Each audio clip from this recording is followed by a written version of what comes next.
দর্শক সবাইকে শুভেচ্ছা জানিয়ে শুরু করছি আমাদের সংবাদ প্রকাশের আয়োজন সাম্প্রতিক। আমরা এই অনুষ্ঠানে আপনারা জানেন যে সমসাময়িক বিষয় আশয় নিয়ে আলোচনা করে থাকি এবং আপনারা এই জানেন যে আগামী 12ই সেপ্টেম্বর বাংলাদেশে দীর্ঘ 1.5 বছর পর সকল শিক্ষা প্রতিষ্ঠান স্কুল কলেজ আপাতত খুলে দেওয়া হচ্ছে। বিশ্ববিদ্যালয়ের ব্যাপারে পরবর্তী সময়ে সিদ্ধান্ত জানানো হবে। তো স্কুল কলেজের লাখ লাখ শিক্ষার্থী এই 12 তারিখ থেকে তাদের শিক্ষা জীবনের যে বিরতি ছিল সেটা আবার সচল হতে যাচ্ছে তাদের।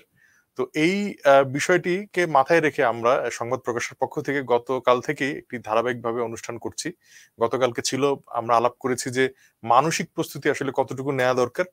আজ আমরা আলাপ করতে চাই খুলছে শিক্ষা প্রতিষ্ঠান, স্বাস্থ্য ঝুঁকি এড়াতে আমরা কতটুকু প্রস্তুত, এই বিষয়টি নিয়ে আমরা আলাপ করব আজকে। এবং আজকের এই আলোচনায় আমাদের সাথে যুক্ত হয়েছেন ডক্টর তৌফিক জোয়ারদার। তিনি পাবলিক হেলথ ফাউন্ডেশন বাংলাদেশের ভাইস চেয়ারম্যান। যুক্ত হবেন রুমা মদক, তিনি হবিগঞ্জ থেকে যুক্ত হবেন। হবিগঞ্জ সরকারি টেকনিক্যাল স্কুল ও কলেজের তিনি শিক্ষক। এবং যুক্ত আছেন ভিকারুন্নেসা নুন অ্যান্ড কলেজের নুসরাত নাদিরা। আপনাদের সবাইকে স্বাগত জানাই আমাদের এই অনুষ্ঠানে, এই আয়োজনে। আমি প্রথমেই জানতে চাইবো নুসরাত নাদিরার কাছে যে ভিকারুন্নেসা একটি খুবই নামকরা প্রতিষ্ঠান, শিক্ষা প্রতিষ্ঠান বাংলাদেশের, এবং তার অনেকগুলো শাখা রয়েছে। এবং আপনি যে শাখায় রয়েছেন সেই শাখার ব্যাপারে যদি জিজ্ঞেস করি, যে স্বাস্থ্য ঝুঁকি এড়ানোর জন্য সরকারি একটি নির্দেশনা সব জায়গায় রয়েছে আসলে, কিন্তু এর বাইরেও কি আপনাদের প্রতিষ্ঠান থেকে কোনো বাড়তি কোনো সতর্কতামূলক ব্যবস্থা নেওয়া হয়েছে কিনা, বা আসলে কি ব্যবস্থা করছেন আসন বিন্যাসগুলোর ব্যাপারে, বা ধরুন যে সামগ্রী ব্যবহার করার কথা, যে আমাদের যে স্বাস্থ্যবিধি মেনে যে সুরক্ষা সামগ্রী ব্যবহার করার কথা রয়েছে সেগুলো আসলে কিভাবে ব্যবহার করা হবে, এগুলো নিয়ে আসলে আপনাদের শিক্ষকদের কোনো দিক নির্দেশনা দেয়া হয়েছে কিনা কর্তৃপক্ষের পক্ষ থেকে? জি, ধন্যবাদ। আসলে এখন খুব আনন্দ ঘন একটা সময়, সবার মনে খুব আনন্দ, কারণ এত দীর্ঘ সময় পরে আমরা আবার সবাই স্কুলে যাব একসাথে, আমাদের শিশুরা আসবে। তো এই ব্যাপারে আমাদের প্রস্তুতি নিয়ে আজকে আলোচনা। আমি যদি হিসাবে ভুল না করি, আমি গতকাল চিন্তা করছিলাম যে প্রায় 543 দিন পরে স্কুলটা খুলছে। 17ই মার্চ 2020 থেকে 12ই সেপ্টেম্বর 2021।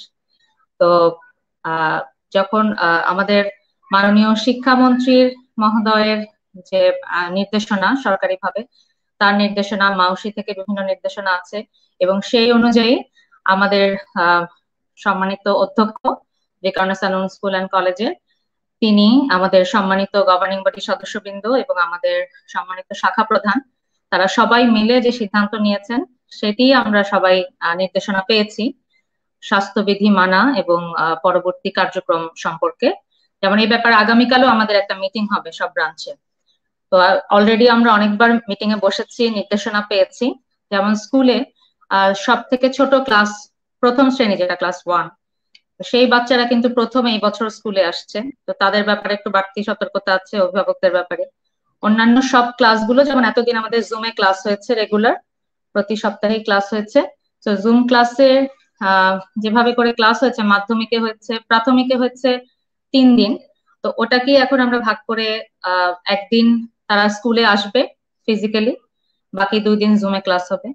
আর মাধ্যমিকে যেমন 4 দিন ক্লাস হয়েছে, সেটাকে আমরা ভাগ করে নিচ্ছি, তারা ফিজিক্যালি কিছুতে আসবে স্কুলে, বাকি সময়টা তারা জুমেই ক্লাস করবে। তো যখন তারা আসবে সেই ব্যাপারে তাদেরকে বিভিন্ন বিষয়, কোনো ক্রমেই তারা মাস্ক খুলতে পারবে না। তাদের সুরক্ষার জন্য তাদের জীবাণুনাশক স্কুল থেকে অবশ্যই থাকবে। তারপরেও তাদেরকে বলা হয়েছে যদি ছোট্ট একটা স্যানিটাইজার,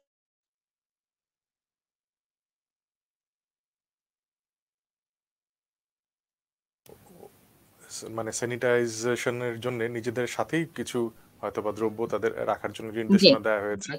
হ্যাঁ, একটা করে এক্সট্রা মাস্কও তাদেরকে আনতে বলা হয়েছে, যেহেতু তারা স্কুলে এখানে থাকবে, তাদের অভিভাবকরা সাথে থাকছেন না, শিক্ষকরা পালাক্রমে গিয়ে তাদের সাথে কথা বলছেন, ক্লাস নিচ্ছেন। তো তাদের মাস্ক থাকবে, মাস্ক পরিহিত অবস্থায় থাকবে, কোনো ক্রমে খোলা যাবে না। এক্সট্রা একটা তাদের সাথে থাকবে, স্যানিটাইজার থাকবে, তারা আসন ছেড়ে উঠতে পারবে না, তাদেরকে এক্সট্রা কোনো টিফিন টাইম দেওয়া হবে না।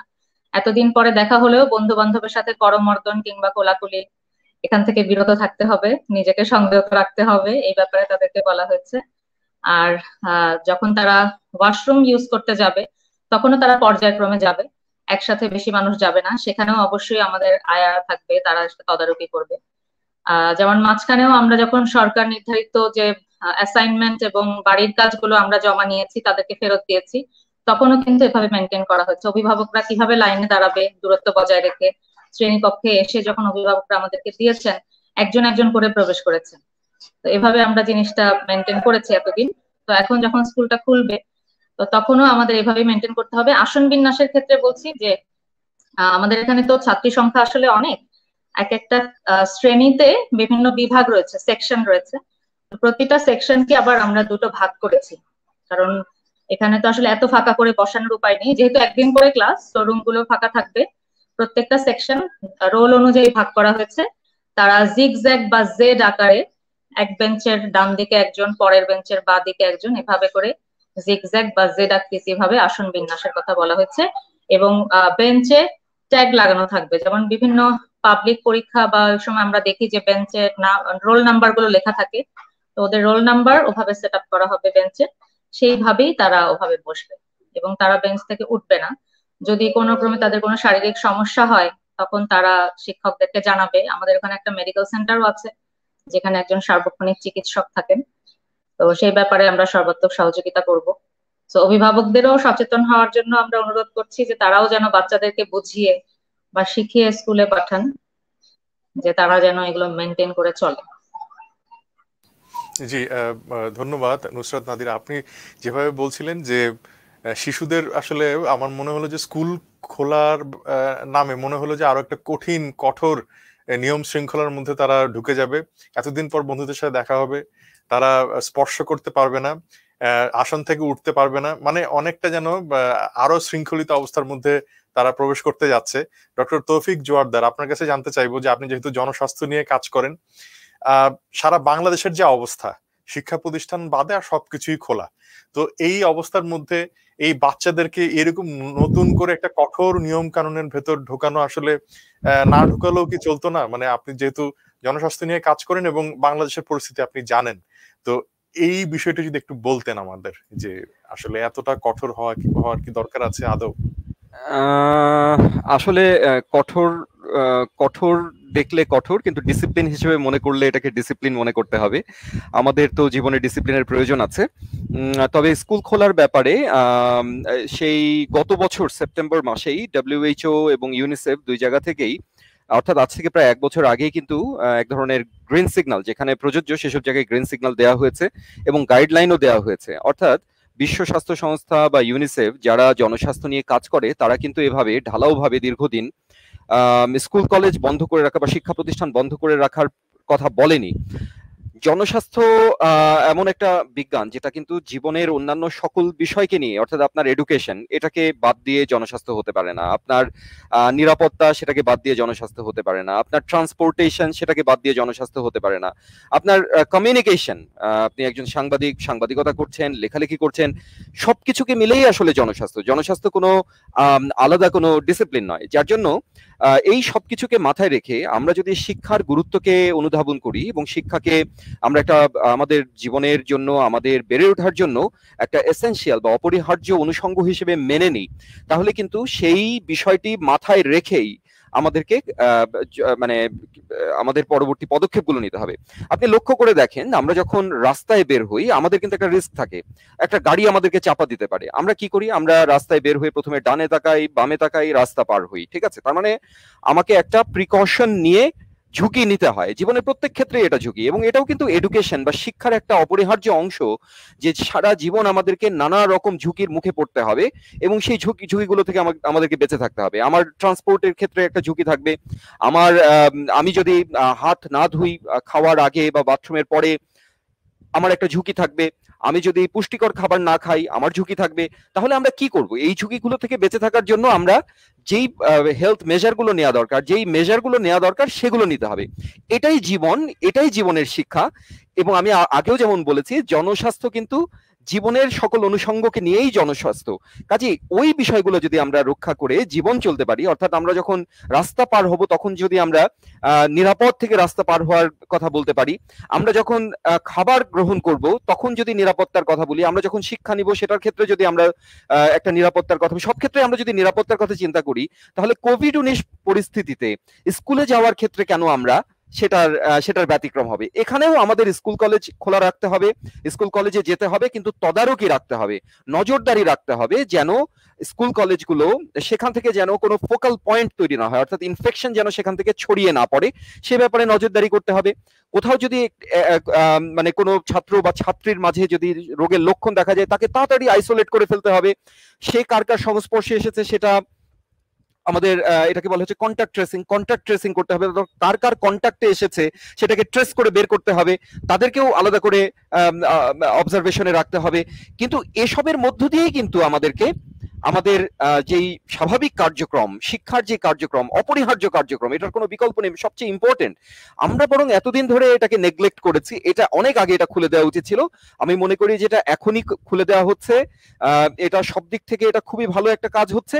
কিন্তু এর সাথে সাথে যেন মিস নুসরাত নাদিয়া যে বিষয়গুলোর কথা বললেন, খুবই চমৎকার কিছু পদক্ষেপের কথা তিনি বলেছেন, এগুলো তারা রক্ষা করবেন। এবং অন্যান্য যে স্কুলগুলো আছে তারা কিন্তু খুবই অ্যাডভান্টেজড একটা পজিশনে আছেন, কিন্তু বাংলাদেশের অনেক ডিসঅ্যাডভান্টেজড এরিয়াতে যে স্কুলগুলো আছে তারাও যেন এই বিষয়গুলো মেনে চলতে পারেন, তার ব্যবস্থা কিন্তু যারা যে সংশ্লিষ্ট মহল যারা আছে, শিক্ষা নিয়ে যারা কাজ করছেন, তাদেরকে নজরদারিগুলো করতে হবে। অর্থাৎ আমি যেটা বলতে চাই, যদি এক বাক্যে বলি, স্কুল খোলাটা কোনো সমস্যা নয়।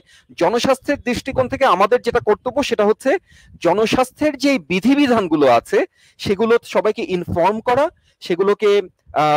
সেগুলোকে সবাই যেন মেনে চলে, সেই জিনিসটাকে এনফোর্স করা, সেটা বরং নিশ্চিত করতে হবে। অর্থাৎ এটাকে বাদ দিয়ে নয়, আমার মাথা ব্যথা হলে আমি যেমন মাথা কেটে ফেলে দেব না, আমি সেটার প্রতিকারের ব্যবস্থা করব। একইভাবে আমার শিক্ষা খুবই এসেনশিয়াল, এটাকে চালিয়ে যেতে হবে, কিন্তু সেটা জনস্বাস্থ্যের যেই প্যারামিটার গুলো আছে, যেই ফ্রেমওয়ার্ক আছে, সেই ফ্রেমওয়ার্কের মধ্যে থেকে এগুলো আমাদেরকে চালিয়ে নিতে হবে, সেই পদক্ষেপ আমাদেরকে বরং নিতে হবে। জি, আপনি ঠিকই বলেছেন যে আসলে তো মানে আমি যেটা বলছিলাম শুরুতেই, যে শিক্ষা প্রতিষ্ঠান ছাড়া সব বাকি তো সবকিছু আমাদের খোলা ছিল, এবং সেখানে কিন্তু বারবার যে কথাগুলো বলা হচ্ছিল, মৌলিক যে বিষয়গুলো, যে মাস্ক পরা, বারবার হাত ধোয়া, মানে জনস্বাস্থ্যের জন্য যেগুলো করলে ঝুঁকি খুব কমে, আসলে সেগুলো আমাদের করতে হবে, সেটা স্কুল কলেজেও করতে হবে। তবে এটাও ভাবার বিষয় যে যারা শিশু এবং 18 বছর হয়নি তাদের নিচে কিন্তু এই সংক্রমণের হারটি সেভাবে দেখা যায়নি বাংলাদেশে। তো কথা হচ্ছিল যে ঢাকার ভেতরের স্কুল ভিকারুননিসার যে প্রস্তুতি নিয়ে, কিন্তু এই মুহূর্তে আমরা দেখব যে হবিগঞ্জ থেকে আমাদের সাথে যুক্ত আছেন রুমা মোদক। তিনি হবিগঞ্জ সরকারি টেকনিক্যাল স্কুল ও কলেজের একজন শিক্ষক। আমরা তার কাছে জানতে চাইবো, যে রুমা মোদক, আপনার কাছে জানতে চাইবো আপনাদের প্রস্তুতির ক্ষেত্রে স্বাস্থ্য ঝুঁকি যেন কমে, যেন ছেলেমেয়েরা ঠিকঠাক ভাবে আসলে তাদের স্বাস্থ্য ঝুঁকি এড়িয়ে ক্লাস, নতুন পাঠদান কর্মসূচি সেগুলো আসলে কন্টিনিউ করতে পারে, সেই ব্যাপারে আপনাদের কি পদক্ষেপ রয়েছে বা কি ধরনের নির্দেশনা রয়েছে আপনাদের স্কুল কর্তৃপক্ষের পক্ষ থেকে?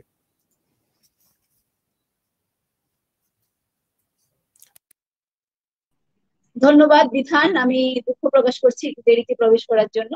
আমি শুনছিলাম আমাদের তৌফিক জোয়ারদার এবং নুসরাত আপনার কথা। আমি আসলে একটা প্রান্তিক জায়গা থেকে কথা বলবো। তো আমি যেখানে শিক্ষকতা করি সেটি একটি সরকারি প্রতিষ্ঠান, এবং আমার সেই প্রতিষ্ঠানে যারা পড়াশোনা করে, আমি আর কি, মানে আমার দীর্ঘ শিক্ষকতা জীবনের অভিজ্ঞতায় আমি জানি যে তারা একেবারেই প্রান্তিক শ্রেণীর লোকজন, ছেলে মেয়ে, প্রান্তিক শ্রেণী থেকে উঠে আসা ছেলে মেয়ে। তো এই স্কুল কলেজ খুলে দেওয়ার আগে আমরা কিন্তু অ্যাসাইনমেন্ট গুলো নিয়েছি, নিয়মিত অ্যাসাইনমেন্ট গুলো গ্রহণ করেছি, এবং আমরা যে কাজটা করেছি যে আমরা তো ছাত্রদেরকে নোটিশ করিয়েছি যে তোমরা, আমাদের যে হোয়াটসঅ্যাপ গ্রুপ বা ফেসবুক গ্রুপ আছে বা মেসেঞ্জার গ্রুপ আমরা করেছি, সেই গ্রুপে আমরা বারবার ওদেরকে স্বাস্থ্যবিধি মানার জন্য সাবধান করে দিচ্ছি যে তোমরা মাস্ক ছাড়া আমাদের প্রতিষ্ঠানে ঢুকবে না, তোমরা হাতে স্যানিটাইজার ব্যবহার করবে। কিন্তু যে জিনিসটা লক্ষ্য করেছি যে তারা কেউই বলা ঠিক হবে না, অধিকাংশই এই সম্পর্কে একদমই সচেতন নয়। তারা মাস্ক পরে না, তারা স্যানিটাইজার ব্যবহার করে না। আমি তো এরকমও হয়েছে যে টেবিলে আমি অ্যাসাইনমেন্ট নেব, তখন দেখি যে মাস্ক ছাড়া। আমি বলছি তুমি মাস্ক পরে আসো, নতুবা আমি তোমার ইয়েটা নেবো না, অ্যাসাইনমেন্ট গ্রহণ করবো না, রিসিভ করবো না, এরকমও আমি বলে ফিরিয়ে দিয়েছি। সে তখন হয়তো একটা মাস্ক কিনে এনে লাগিয়ে তারপর আমার কাছে অ্যাসাইনমেন্ট নিয়ে এসছে। তো এইরকম অসচেতনতার মধ্য দিয়ে আমরা যখন স্কুল কলেজ খুলে দিচ্ছি, তখন আসলে বিষয়টা আমাদের জন্য একটু চিন্তার হয়ে গেছে এই কারণে যে প্রথমত আমাদের যেসব প্রতিষ্ঠান, আমাদের ছাত্র খুবই বেশি, স্টুডেন্ট বেশি, মানে একটা বেঞ্চে 5 জন করে বসে ক্লাস করে, সেই জায়গা থেকে আমি কতটুকু স্বাস্থ্যবিধি মানতে পারবো আমি সন্দেহ। এটা হলো প্রথম কথা। দ্বিতীয় কথা হলো আমাদের প্রতি নির্দেশনা আছে যে সপ্তাহে 1 দিন আসবে, তারপরে 2 ঘন্টার বেশি তাকে আটকে রাখা যাবে না, যেন তার খিদে না পায় বা সে মাস্কটা না খুলে এই সময়। তারপরে আমার ক্লাসরুম গুলো পরিষ্কার পরিচ্ছন্ন করা, স্যানিটাইজ করা, সমস্ত কিছুই আমাদের প্রতি নির্দেশনা আছে, এবং আমরা যথাসম্ভব কয়েক দফা সভা করে এগুলো যেন বাস্তবায়ন করতে পারি সেই সিদ্ধান্তগুলো নিয়েছি। কিন্তু আদৌ আমরা সেটা বাস্তবায়ন করতে পারবো কিনা আমি সন্দিহান, কারণ আমাদের যে পরিবার থেকে, যে প্রান্তিক শ্রেণী থেকে আমাদের ছাত্রছাত্রীরা আসে, তারা এইসব ব্যাপারে একদমই সচেতন না। এটা হলো প্রথম কথা।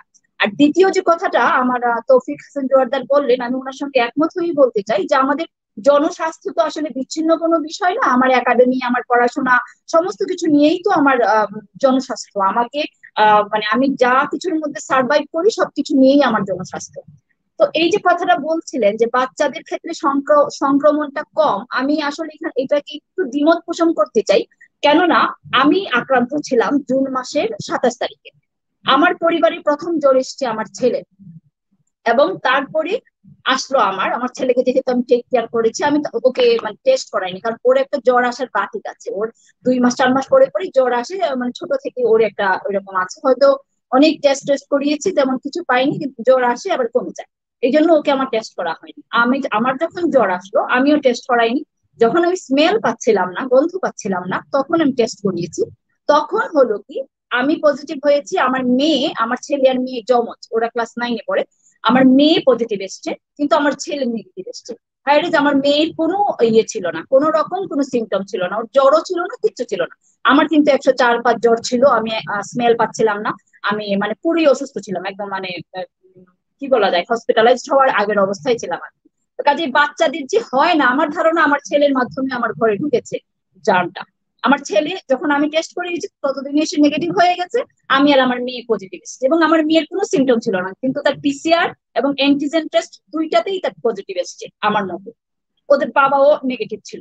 মানে এটা হলো আসলে, আমি বলছি এখনো আমাদের গবেষণাগুলো হাইপোথিসিস পর্যায়ে আছে, তো কাজেই মানে কারা যে কিভাবে আক্রান্ত হচ্ছে আমরা বুঝতে পারছি না।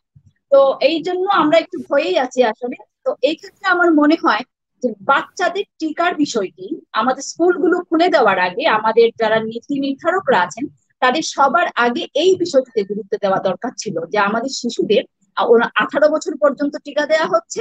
আমার মনে হয় যে এই টিকাটা আরেকটু মানে বাড়িয়ে, ওদের বয়সটা আরেকটু কমিয়ে, আর কি বাড়িয়ে বলতে কমিয়ে বলছিলাম আমি, আমাদের প্রাইমারি লেভেল থেকে শুরু করে যে বাচ্চাদের স্কুলগুলো খুলে দেওয়া হচ্ছে, ওই পর্যায়ে টিকা দেওয়ার একটা ব্যবস্থা যদি ওনারা আগে করতেন, টিকার বিষয়ে আমরা আলাপ করব। আমরা সামনে খুব মানে কিছুক্ষণ পরে আলাপ করতাম আসলে টিকার বিষয়টি নিয়ে। আমি এই মুহূর্তে নুসরাত নাদিরা আপনার কাছে জানতে চাইবো যে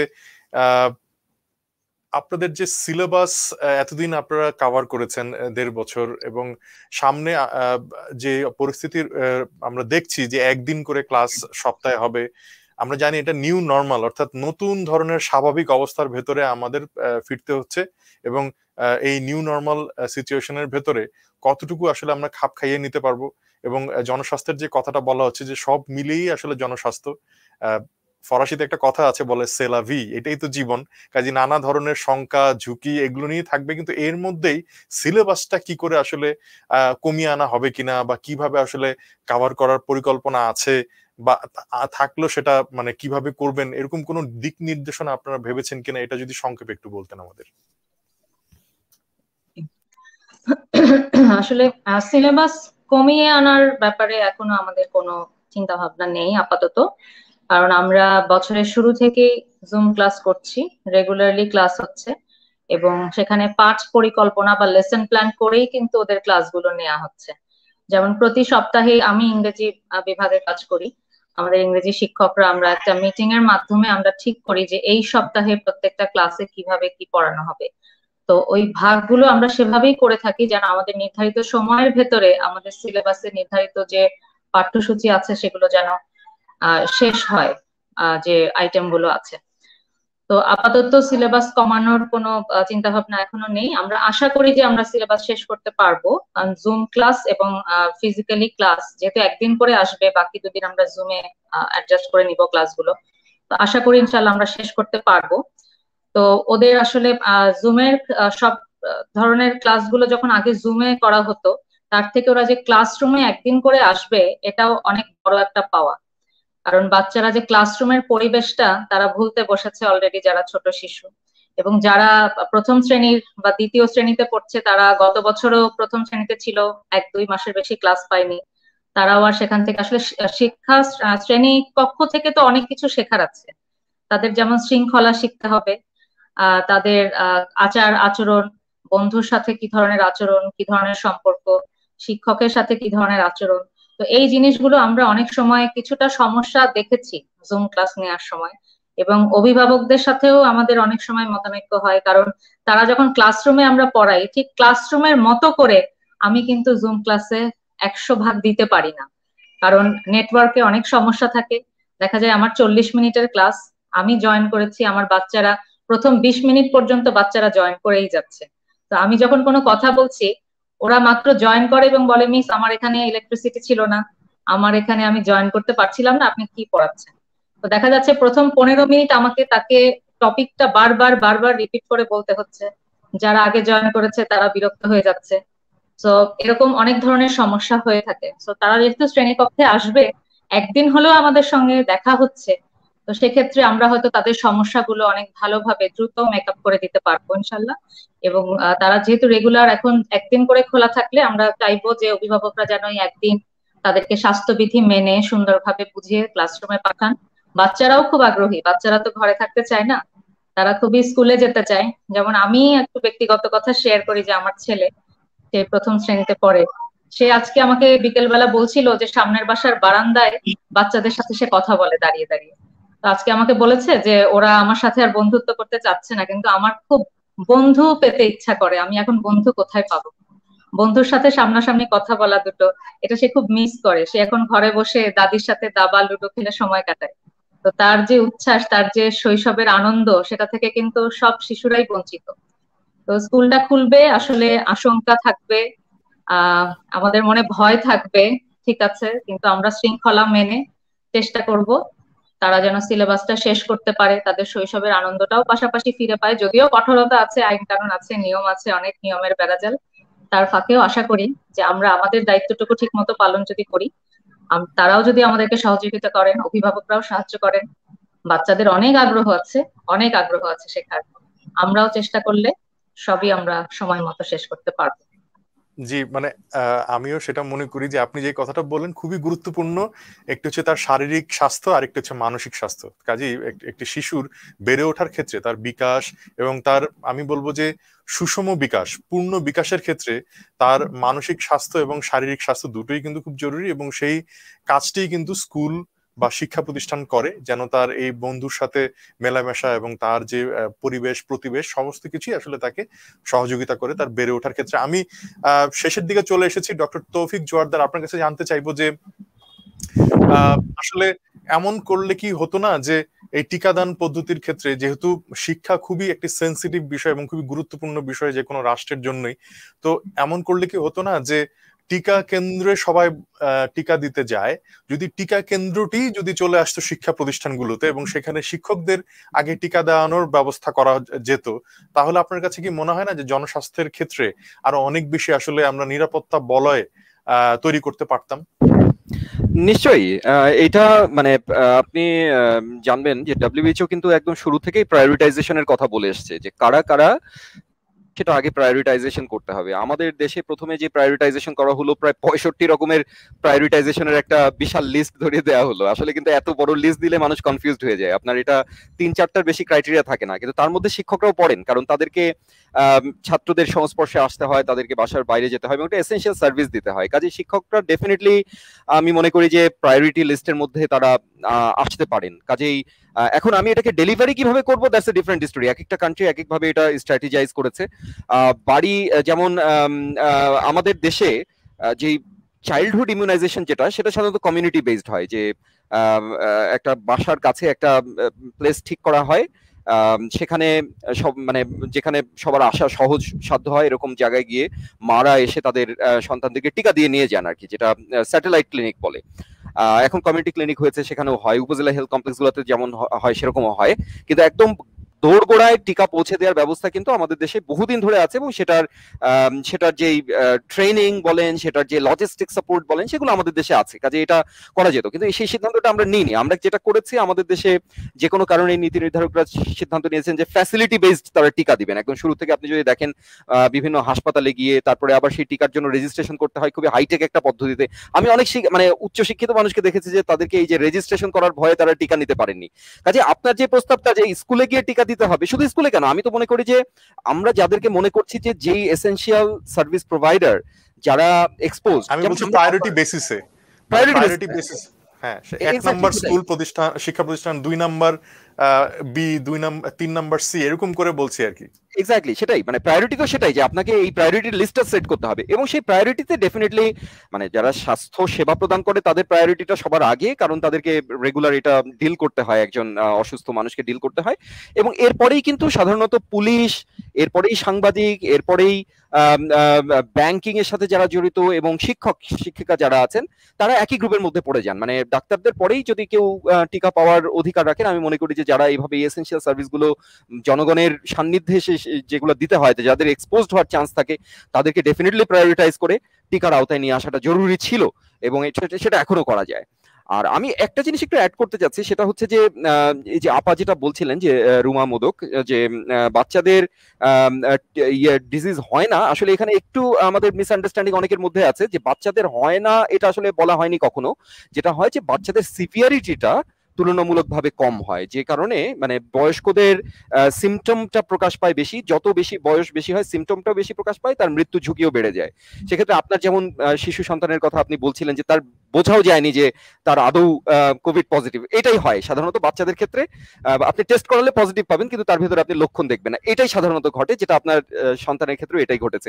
তো এই কারণেই প্রায়োরিটাইজেশনের ক্ষেত্রে এইজ গ্রুপ প্রায়োরিটাইজেশন যখন করা হয়, যারা একটু বয়স্ক থাকেন তাদেরকে প্রায়োরিটাইজ করা হয়, আর শিশুদেরকে একটু শেষের দিকে। আর যেটা বলছিলাম যে ঝুঁকি তো থাকবে, এই ঝুঁকি নিয়ে বেঁচে থাকাই তো আমাদের শিক্ষার উদ্দেশ্য, সেটাই আমাদেরকে করতে হবে, সেই ডিসিপ্লিনটাই আমাদেরকে আসলে শিখতে হবে।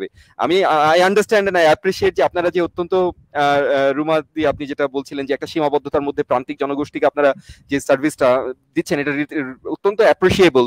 এবং আমাদের যারা নীতি নির্ধারণী পর্যায়ে যারা আছেন, তাদের এই বিষয়টা আসলে, আমাদের যে হার্ড টু রিচ কমিউনিটি আছে, আমাদের ভালনারেবল জনগোষ্ঠী আছে, তাদেরকে যেন আমরা আমাদের শিক্ষার সার্ভিসটা যেন আরো ভালোভাবে পৌঁছে দিতে পারি, আরো মানে মানে পাবলিক হেলথের যে মেজার গুলো তারা যেন আরো ভালোভাবে মেনে চলতে পারেন, সেই ব্যবস্থাটা বরং করা উচিত, সেটা করেই আমাদের ব্যবস্থা করা উচিত সবকিছু। জি, আমি মানে শেষ প্রশ্ন করতে চাই রুমা মোদক আপনাকে, সেটা হলো যে আমরা জানি যে এতদিন পর্যন্ত জুম বা অনলাইন ক্লাস হয়েছে, এবং এখনো আসলে ওটাই চলবে বহুদিন ধরে, কারণ সপ্তাহে একদিন ক্লাস। কিন্তু মফস্বল বা ঢাকার বাইরে, রাজধানীর বাইরে যে মূল দুটো চ্যালেঞ্জ আমার মনে হয়, সেটা হলো, একটি হলো যে ইন্টারনেটের যে সুবিধা, অর্থাৎ প্রযুক্তির সুবিধা, ইন্টারনেট থাকলেই শুধু হবে না, একটি স্মার্টফোনও থাকতে হয়, এবং মফস্বলে সেটি আসলে কতজন মানুষ অ্যাভেল করতে পারে, কতটুকু আসলে বাবা মারা কিনে দিতে পারেন, তাদের সামর্থ্য, আর্থিক সামর্থ্য কতটুকু আছে, সেটা যেমন একটা বড় বিষয়। আরেকটি বিষয় হলো, আমরা যে দেখেছি যে এই করোনা কালে প্রচুর বাল্য বিবাহ হয়েছে, মানে এই ধরনের ঘটনাও ঘটছে আসলে। তো আপনি যেহেতু একটি প্রান্তিক জনগোষ্ঠী নিয়ে কাজ করছেন, এবং মানে সেই স্কুল কলেজে শিক্ষক হিসেবে আছেন, আপনার অভিজ্ঞতায় কি বলে যে এই চ্যালেঞ্জগুলো কিভাবে আপনি মোকাবেলা করেছেন এবং সামনে কিভাবে করবেন? ধন্যবাদ। আমি আসলে একটু বলি যে এই করোনাকালীন সময়ে, মহামারীতে তো আমাদের বাচ্চারা বেশ ডিভাইস নির্ভর হয়ে গিয়েছে, প্রযুক্তি নির্ভর হয়ে গিয়েছে। আমার বাচ্চারা যেমন ক্লাস 9-এ পড়ে, আমি একজন শিক্ষিত মা বলে বা আমার পরিবার শিক্ষিত বলে আমি তাকে একটি স্মার্টফোন দিয়েছি। এবং এতে করে হয়েছে কি, সে তো শুধু স্মার্টফোনটা তার গুগল ক্লাসে বা ক্লাসের জন্য ব্যবহার করছে না, এটার মধ্যে সে গেমে এডিক্টেড হচ্ছে, সে ইউটিউবে বিভিন্ন ভিডিও দেখছে, এবং তাকে কিন্তু আমাকে পাহারায় রাখতে হচ্ছে যে সে কোনো খারাপ ইসের মানে দেখছে কিনা, সাইট দেখছে কিনা, বা কোথাও যাচ্ছে কিনা। একটা মানে আমাকে একটা নজরদারির মধ্যে তাকে রাখতে হচ্ছে। আর আমার স্টুডেন্টদের ক্ষেত্রে আমি যেটা বলতে চাই যে আমাদের অধিকাংশ স্টুডেন্টদের স্মার্টফোন দূরে থাক, একটি একটি মানে মানে অ্যানালগ ফোনও, মানে কি বলবো আমি, যে সুইচের ফোন গুলো ওদের মধ্যে নেই, ওদের কাছে নেই, সবার কাছে নেই। তো যেটা হয়েছে, আমরা রিসেন্টলি ইন্টারমিডিয়েটের আমাদের একটা ফর্ম ফিল আপের এসছে, মানে নোটিশ এসছে যে ওরা মোবাইলে বোর্ড থেকে ফর্ম ফিল আপ করা হবে। ঠিক আছে, ফর্ম ফিল আপ করা হবে। আমরা ভর্তি ফর্ম গুলা খুলে ওখানে একটা অপশন থাকে ফোন নাম্বার দেওয়ার, আমরা সবগুলা ফোন নাম্বার কালেক্ট করে সবাইকে ফোন দেওয়ার চেষ্টা করলাম কলেজে বসে বসে, এবং দেখলাম যে এই ফোন নাম্বার গুলোর অধিকাংশই বন্ধ, এবং ফোন নাম্বার গুলোতে আমরা ছাত্রদেরকে ট্রেস করতে পারছি না, এবং তারা আসছে না, মানে কলেজে আমি তাকে আনতে পারছি না।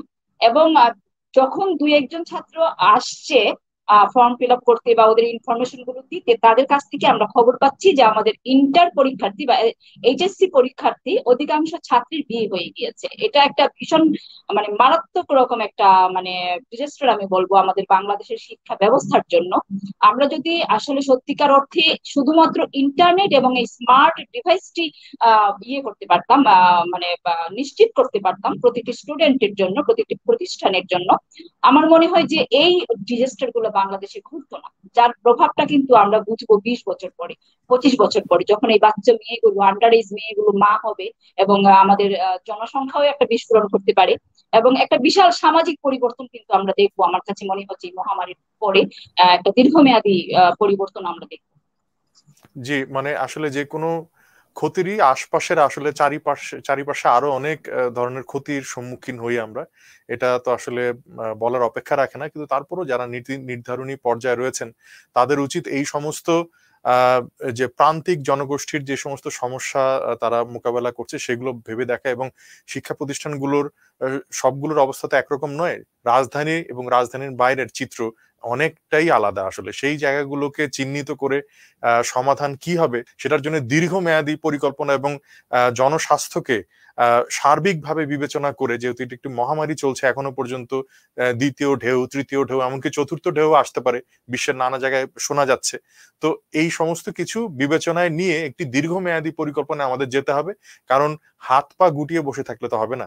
তো আমাদের এই অনুষ্ঠানে আপনাদের তিনজনকেই, ডক্টর তৌফিক জোয়ারদার, রুমা মোদক এবং নুসরাত নাদিরা, আপনাদেরকে ধন্যবাদ জানাই যে আপনারা যুক্ত হয়েছেন এবং আমাদের সাথে সময় দিয়েছেন। আর দর্শক, আপনারা যারা এতক্ষণ আমাদের এই অনুষ্ঠান দেখলেন, আপনাদেরকেও অনেক অনেক ধন্যবাদ জানাই। সুস্থ থাকবেন, নিরাপদে থাকবেন, এবং যারা শিক্ষার্থী রয়েছেন, স্কুলে যাবেন, তারাও যেন স্বাস্থ্যবিধি মেনে চলে, সেটা যেন আমরা নজরে রাখি। সবাইকে শুভরাত্রি জানিয়ে শেষ করছি। ধন্যবাদ।